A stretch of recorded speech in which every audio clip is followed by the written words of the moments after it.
Okay.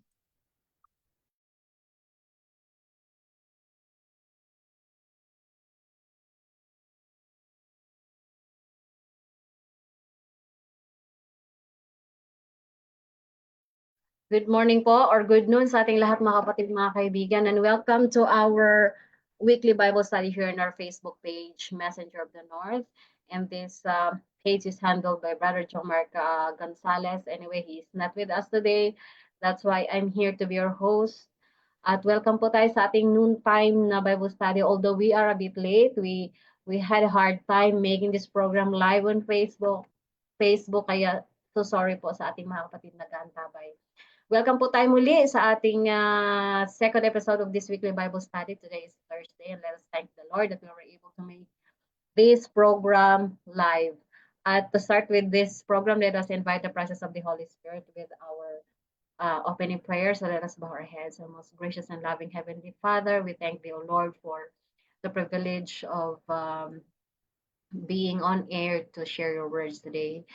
We ask thy help that you may enlighten us, give us the Holy Spirit to enlighten our minds and hearts, and we may comprehend the words we're going to hear. And in a special way as well, we pray for our speaker that somehow he may be guided by your Holy Spirit, that he can share the message according to your divine will. And may you forgive all our sins and trespasses. We ask all these things in the mighty name of Jesus. Amen. Once again, good noon sa ating lahat at kibat po ng ating panananghalian para mabusog ang ating physical na pangangatawan ay ating ding busugin ang ating spiritual na pangangatawan din. So, maraming salamat sa ating mga manonood, and I would like to request you to also share this program or this video on your Facebook so that others may be blessed as well. And along with this program, also we will be accepting prayer requests. So any petitions that you have in your heart, kindly submit it right away so that we will be able to include this on the prayer after the message. So in this program as well, we will be hearing two types of messages, a message from a song and a message from the topic that our speaker is preparing to us this morning. But before that, let us enjoy first a message from a song, and I would like to share my screen to share a song this morning, and it's now the time for this.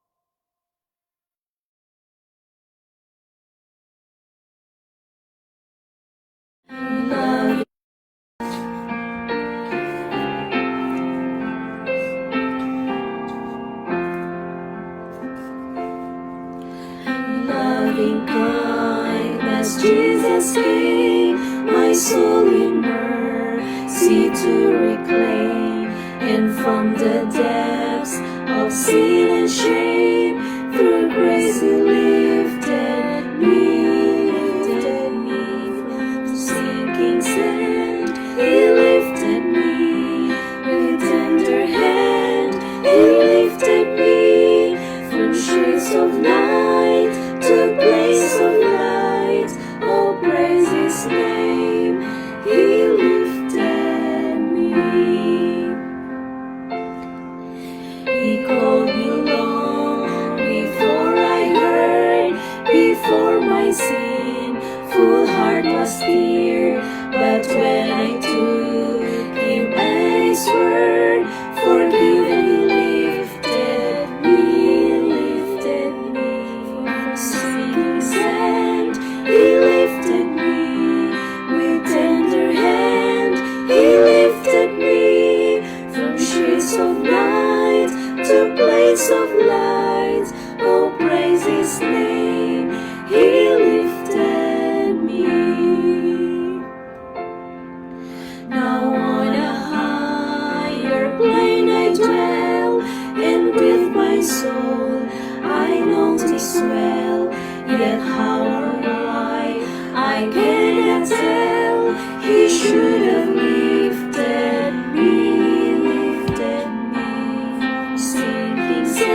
place of night to place of light. Oh, praise His name. He lifted me.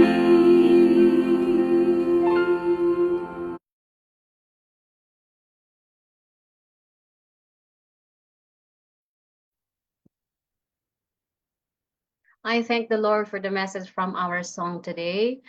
And it reminds us how God lifted us from the bondage of sin. Tayo po ay napasailalim ng kasalanan, but because of the mercy of God, He lifted us at nagkaroon tayo ng pagkakataon sa kaligtasan. And now, my dear brothers and sisters and friends, we are now going to have the discussion of our topic today, Christ's righteousness. At ibibigay ko na po ang pagkakataon kay Brother Jeff para talakayin po ang topic.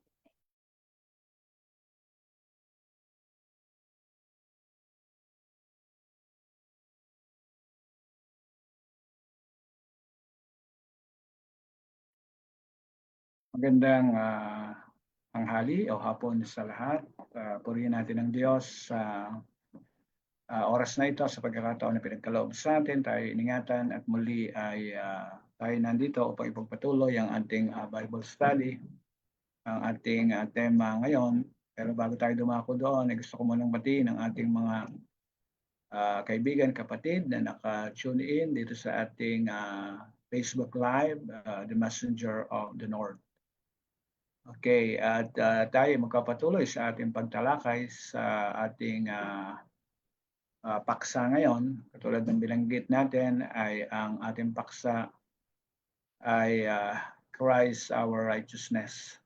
Okay, ito ay napakahalaga sa atin sapagkat dito matatalakay natin ang mga katotohanan patungkol sa ating Panginoon. Okay, kung gaano ito kahalaga sa ating buhay. Okay, gusto kong mag-share screen para mas madali nating maunawaan ang ating pag-aaral. At ang ating pag-aaral ngayon ay mayroong titulo na Christ our righteousness. Okay, imputed and imparted righteousness. Okay, ano ba ang ibig sabihin ng imputed and imparted righteousness? Okay, doon sa tinatawag na Christ our righteousness, ibig sabihin, after na ang tao ay magkasala at piliin na gawin kung ano yung gusto niya, yung righteousness o yung tinatawag na katuwiran o yung karakter o ugali ng Diyos ay nawala dun sa tao. Okay?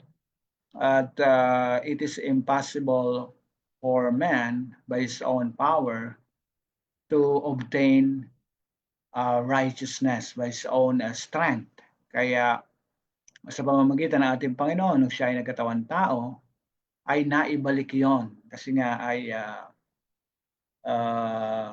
sa deception ni Satan na ipaisip sa tao na wala siyang kakayahan o hindi niya masusunod ang kautusan. Iyon yung kanyang pagtuligsa o yung sabihin natin na paghamak doon sa Panginoon, sa ating Diyos, na hindi masusunod ang kautusan. Pero dito ay very simple na hindi naman gagawa ang Diyos ng isang batas na hindi masusunod ng tao. Okay? Hindi lamang yung tao, even the heavenly angels. Ano ang point natin doon? Ibig sabihin ay merong pwede, okay, o kaya possible na ang tao ay makasunod doon sa kautusan, which is the standard of righteousness o pamantayan ng katuwiran, okay, o karakter ng Diyos, yung 10 utos. Ngayon ay darako tayo doon sa imputed and imparted righteousness. Okay, ito po ay napakahalaga. Dito sa ating opening text o kaya ay passage, Ito ay isang quotation na isinulat ng isang well-known na tao. Ang sabi rito, the righteousness by which we are justified. Okay, ano ba ang ibig sabihin na ang tao ay ariing ganap o pawalang sala? Okay, ang justification is a work of a moment o isang gawain na isang saglit lang. Bakit? Ibig sabihin ng justification, it is also yung synonyms ay pardon, to obtain pardon o yung mapatawad sa kasalanan. Kaya yung katuwiran by which we are justified is imputed. Okay, ito po ay i-impute o ilalagay. Bakit? Kapag ang tao ay kinilala niya ang kanyang kasalanan, 1 John 1:9, if we confess our sins, He is faithful and just to forgive us our sins and cleanse us from all unrighteousness. Once na ang tao ay tanggapin at kilalanin ang kanyang kasalanan, ipopronounce siya na siya ay inaring ganap. O in other words ay siya ay napatawad sa kanyang kasalanan. And it is a work of a moment. Okay? Kaya ibibilang na siya o i-declare na siya ay matuwid. Okay? Yun yung unang bahagi. Okay? Kaya mayroong mga doktrina na once saved, always saved. Kapag ikaw ay kinilala mo ang kasalanan, ikaw ay pinatawad, you are saved. Okay? Pero yung once saved, always saved. Ngunit kung magpapatuloy ka dun sa kasalanan at lalabag ka uli, ay hindi ka masisave. Kasi nga ay yung fruit o yung bunga ng iyong pananampalataya ay hindi yon ang katunayan. Okay? Back tayo dun sa ating main topic. Okay, the righteousness o ang katuwiran by which we are sanctified is imparted. Okay, yung righteousness, ano ba ang ibig sabihin noon? Right doing. Si Jesus nung siya ay nandito, ay nag-rely siya sa Ama para siya ay maging righteous. Okay, hindi siya nag-rely sa kanyang kakayahan, kaya siya ay naging matuwid. Ibig sabihin ng matuwid ay naging masunurin doon sa kautusan. Kaya nagtaglay siya ng karakter na spotless and blameless. Kaya Christ's righteousness, He is always ready to offer to each one of us His righteousness. At yung pangalawang bahagi, which is the second level, the righteousness by which we are sanctified is imparted. Ibabahagi yun. The first is our title to heaven. Ibig sabihin, meron ka lang title o titulo sa langit. Pero yung second is our fitness. Kung tayo magiging angkop o magiging karapat-dapat dun sa heaven, it's not a work of a moment, but a lifetime process. We called it also sanctification process. Okay, yun po ang malinaw doon, mga minamahal. Kaya ano ang gusto ng Diyos sa atin na maabot? That He might present it to Himself a glorious church. Ibig sabihin, yung mga magiging kaanib ng iglesyang ito ay maaabot yung pamantayan na hinihingi ng Diyos. Ano daw yung hinihingi na yon? Not having spot or wrinkle. Okay, walang kapintasan at walang kulubot or any such thing, but that it should be holy and without blemish. Okay? Ang sabi ni Apostle Paul, the law is holy, just, and good. Okay? Kaya kung tayo ay ibibigay natin ang ating buhay sa Panginoon, gusto ko lang i-clarify na hindi tayo lalapit sa Diyos na iniisip natin na tayo ay banal na o masunurin. Katulad ng kabataang lalaki na siya ay nagpatotoo sa ating Panginoon noong sabihin niya, what shall I do to have eternal life? O to inherit eternal life. Ang sabi ng ating Panginoon, sundin mo ang utos.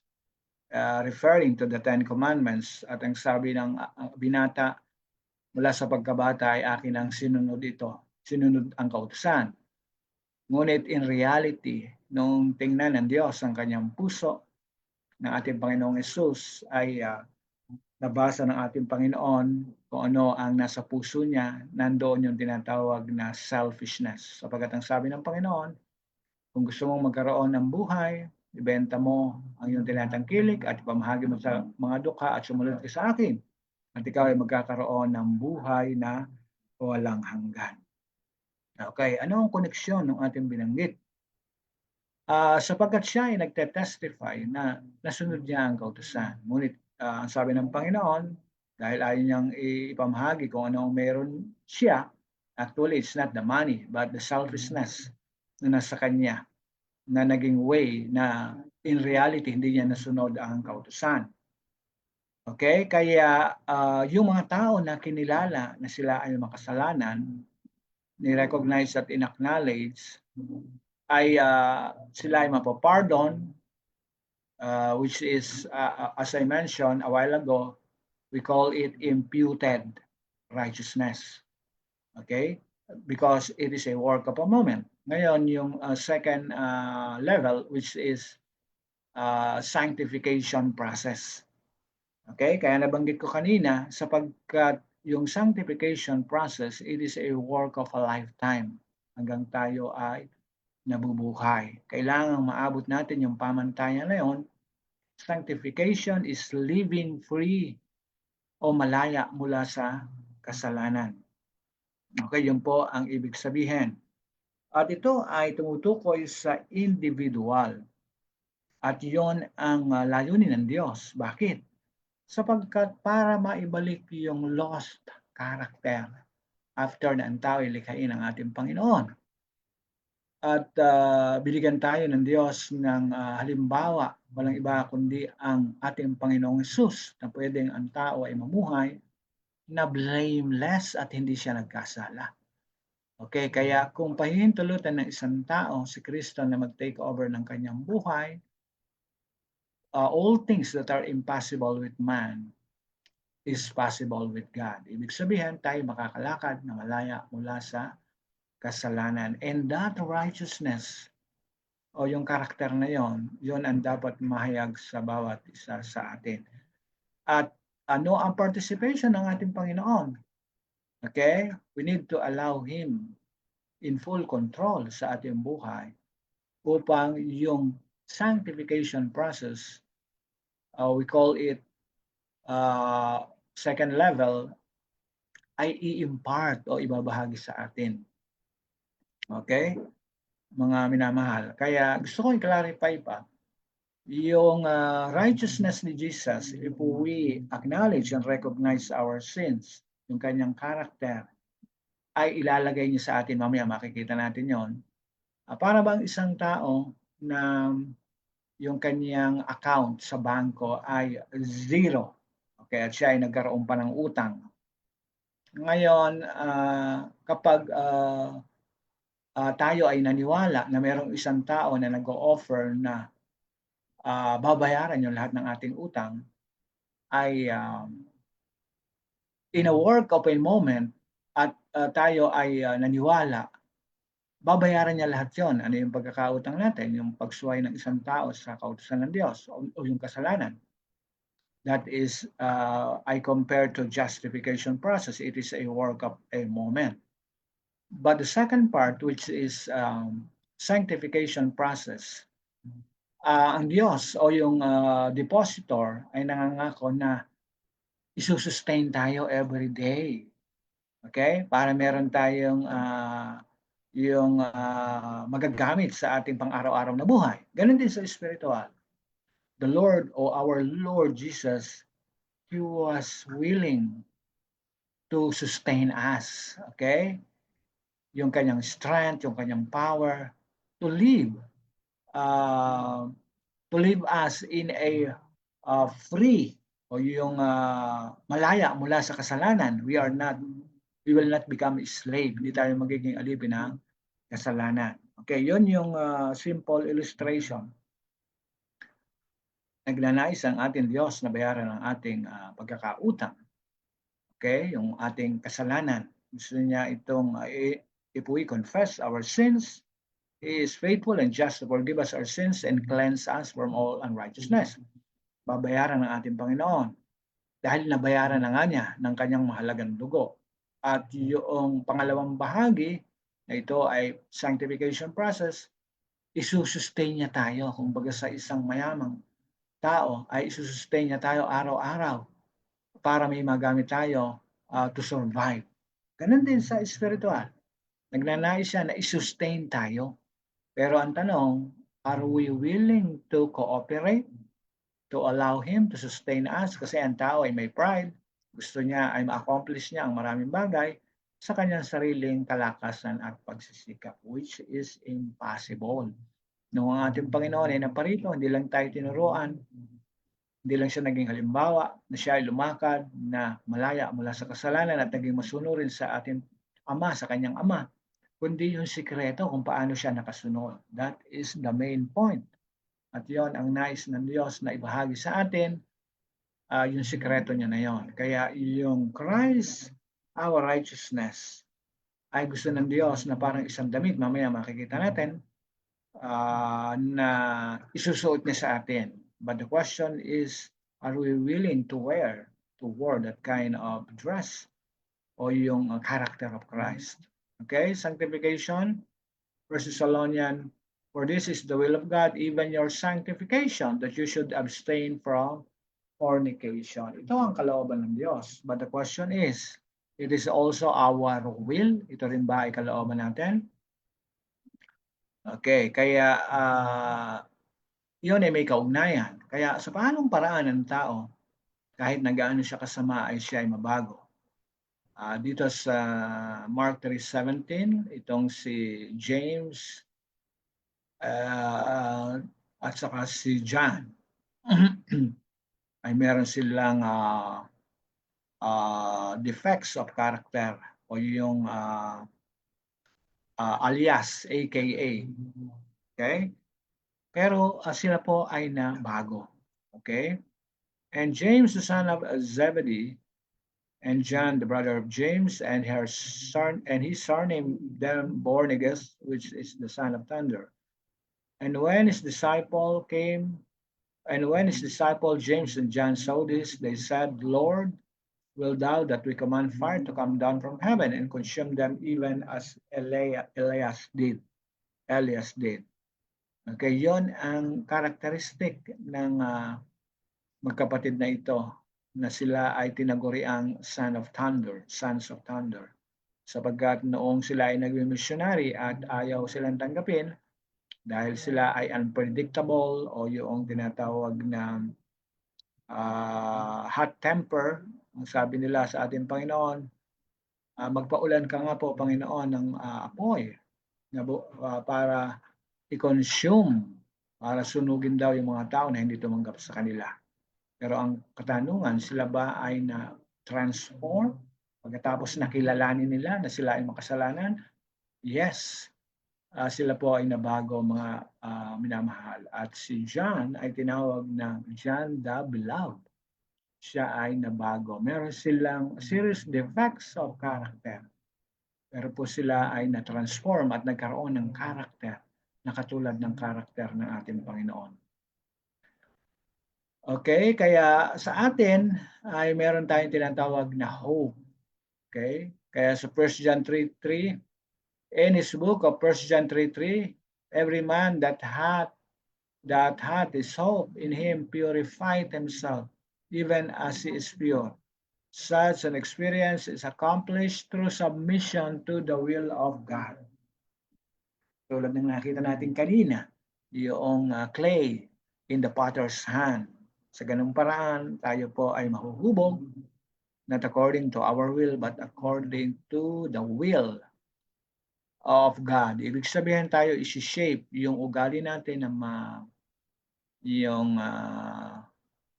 hindi mapino o rough. Ito ay papipinuhin ng ating Panginoon at uhubugin tayo. Ibig sabihin yung ibabalik yung original na karakter na nawala sa tao pagkatapos na ang tao ay magkasala. Ang participation ng tao ay yung kanyang submission. Parang isang bata na pahihintulutan lang niya yung kanyang nanay na gawin kung ano ang gusto niya para siya ay maging malinis. Yun po ang righteousness na gustong i-cover sa atin ng ating Panginoon o isuot.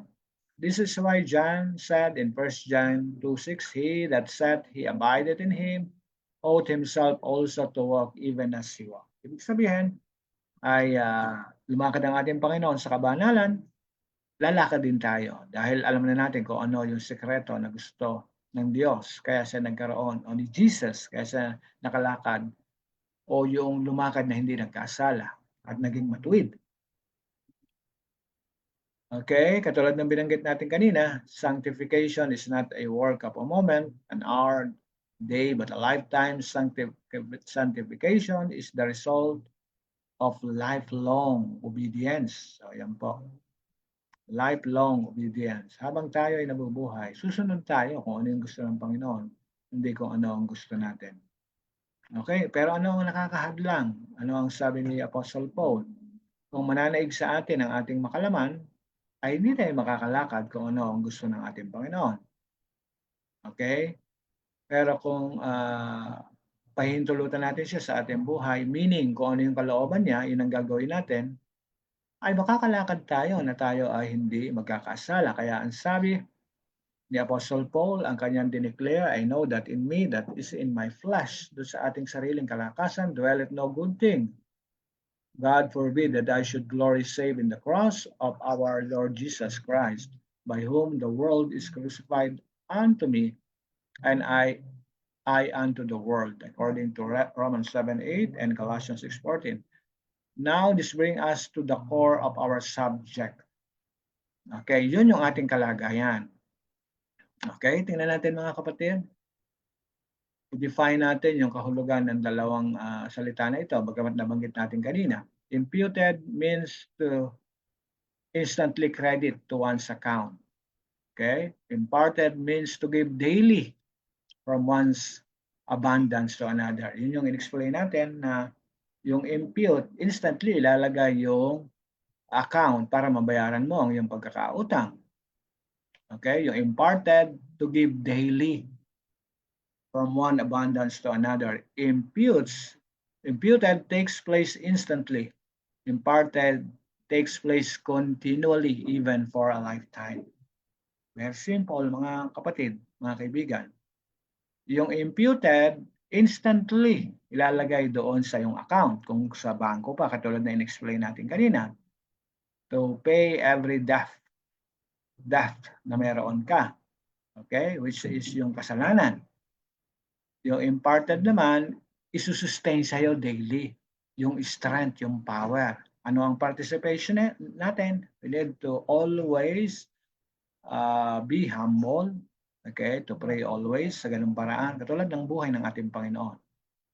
Okay, imputed takes place instantly. Imparted takes place continually, even for a lifetime. Sinabi na natin yung kanina, kung ano ang ibig sabihin mga kapatid.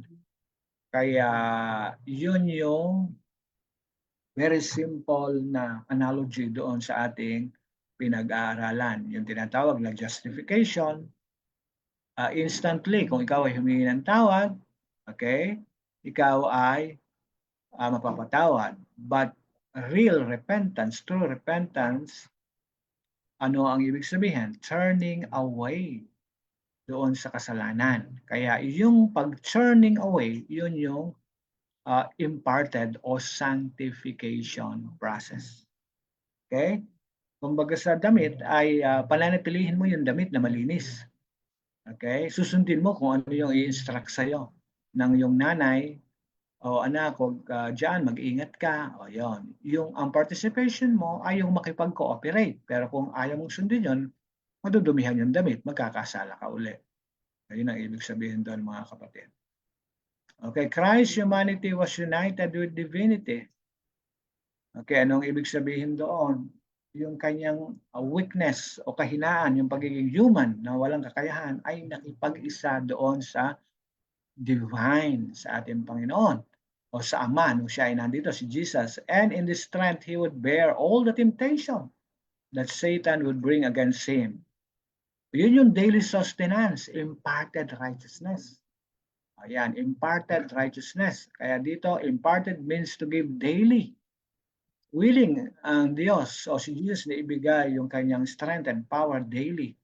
But we need to cooperate. Ayan. And this power to overcome, He would give to every son and daughter of Adam who accept by faith the righteous attributes of His character. No, ibig sabihin, we need to pray always. Pray without ceasing. It doesn't mean palagi ka nakaluhod, but our mind must be connected to our Lord Jesus Christ. And we need to eat spiritual food. It means na we need to read the Bible. He showed that the sinner, by repentance and the exercise of faith and the righteousness of Christ, can be reconciled to God and become a partaker of the divine nature. Ibig sabihin, mga minamahal, if we cooperate, madali na bibigay ng Diyos o maita-transform tayo katulad ng clay in the potter's hand, katulad ng putik doon sa kamay ng magpapalayok. Okay, kaya mga minamahal, siguro di natin matatapos ito. Maikli lang yung ating babanggitin muna para mas sa susunod na linggo o susunod na Martes, ngayon ay Huwebes, sa susunod naman ay may pagpapatuloy natin ang ating pag-aaral. Okay, ito ay napakahalaga para sa bawat isa sa atin.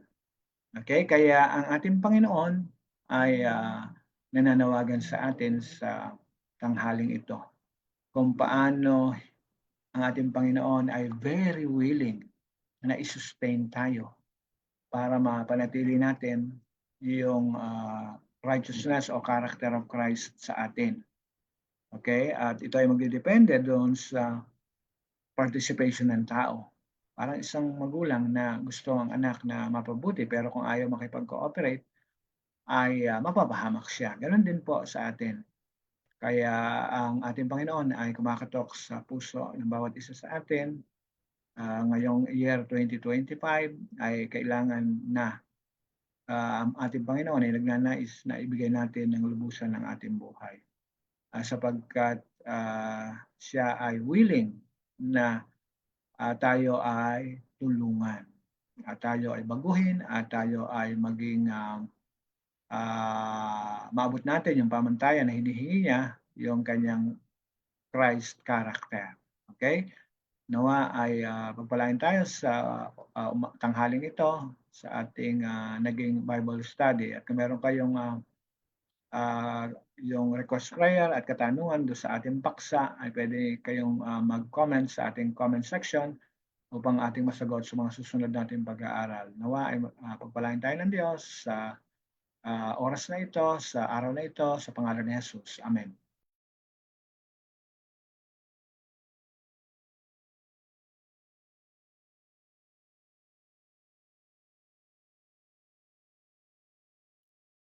Okay, salamatan natin ang Panginoon sa mensahe natin na pakinggan sa umagang ito. That was all about Christ, the righteousness of Christ. Puri ng Panginoon sa mensahe na ating napakinggan. At sana naunawaan natin yun ang pinakamahalaga. And darako tayo sa ating prayer request section. But as I am seeing in our live streaming, so far wala pong nag-submit ng kanilang mga prayer request. Anyway, sa mga kailangan po ipanalangin na maalala ni Brother Jess, ipa-include na rin natin. And this prayer as well will be the closing prayer of this program. So, ibalik ko po ang pagkakataon kay Brother Jess para sa panalangin.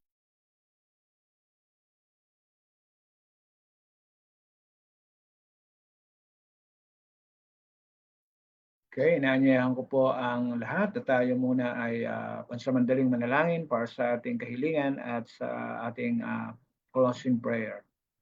Dakilang Diyos, sa oras na ito, patuloy ka naming dinadakila, pinupuri, niluluwalhati ang iyong banal na pangalan. Kami nagpapasalamat sa iyong biyaya, sa iyong habag at sa iyong pag-ibig. At sa panibagong taong ito na ipinagkaloob mo sa amin. At kami nagpapasalamat sa mensahe na aming napakinggan kung paano you are much willing na kami ay magkaroon ng righteousness o karakter na katulad ng iyong karakter, ngunit ito ay magdidepende sa aming pakikipag-cooperate o sa aming participation kung paano namin kikilalanin na kami ay makasalanan. And after that ay kung paano kami ay pahihintulutan ka namin na ikaw ang mag-take over ng aming buhay upang sa bawat araw ng aming buhay ay manatili ang iyong karakter sa amin. At patuloy ko pong idinadalangin sa inyo ang mga taga-subaybay ng programang ito. Nawa ay inyo po silang pagpalain. Kung sila man ay may mga karamdaman sa kanilang pisikal at espiritual, wala pong imposible sa inyo sapagkat kayo po ang dakilang manggagamot. Tulungan po na ang mga butil ng katotohanan ito ay maitanim sa puso ng bawat isa upang kami maging karapat-dapat sa iyo at maging spotless and blameless. Ano man ang mangyari sa aming buhay ay naihanda namin ito. At ito po ay aming dinadalangin, hindi sa aming sariling kagustuhan, kundi sa ngayon po sa iyong kalooban. Kaya sa tanghaling ito, nawa ay kami po ay iyong pagpalain at tulungan na palagi kami magutom at mauhaw sa iyong katuwiran. Palain din ang programang ito, nawa ito ay lumawig at marami pang mga taong mapaabutan ng pabalita upang ito ay maging instrumento at kasangkapan upang madala ang katotohanan sa mga tao na nasa kadiliman. Nawa ay matanggap po ang aming dalangin at mapatawad kami sa aming mga pagkukulang at pagkakasala. Ito po ang aming dalangin sa pangalan ni Jesus. Amen.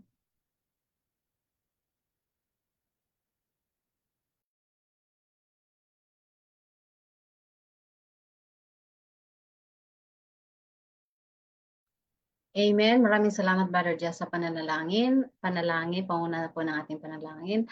At bago tayo magwawakas, mga kapatid, ay mga kaibigan, ay tunghayin muli natin ang isa pang mensahe ng awit bilang ating closing song ng programa.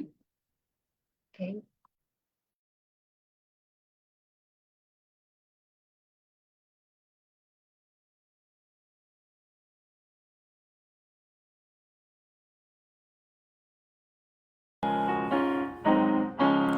I wandered in the shades of night till Jesus came to me, and with the sunlight of His love made all my darkness flee. Sunlight, sunlight in my soul today. Sunlight, sunlight all along the way. Since the Savior found me, took away my sin, I am in the sunlight of His love within. While walking in the light of God, I sweet communion find. I press with holy vigor and leave the world behind. Sunlight, sunlight in my soul today. Sunlight, sunlight all along the way. Since the Savior found me, took away my sin, I am in the sunlight of His love within. Soon I shall see Him as He is, the light that came to me. Behold the brightness of His edge throughout eternity. Sunlight, sunlight in my soul today. Sunlight, sunlight all along the way. Since the Savior found me, took away my sin, I am in the sunlight of His love within.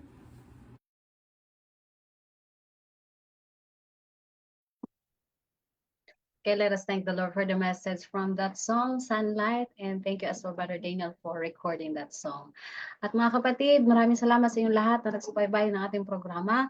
At don't forget as well to share this program to others so that others may be blessed as well. And see you once again on the next program on Tuesday po. This program, it will be airing every Tuesday and Thursday every week. So abangan po natin sa mga susunod na pagkakataon on Tuesday. Pagpalain tayong lahat at magandang tanghali o magandang hapon na po sa inyo.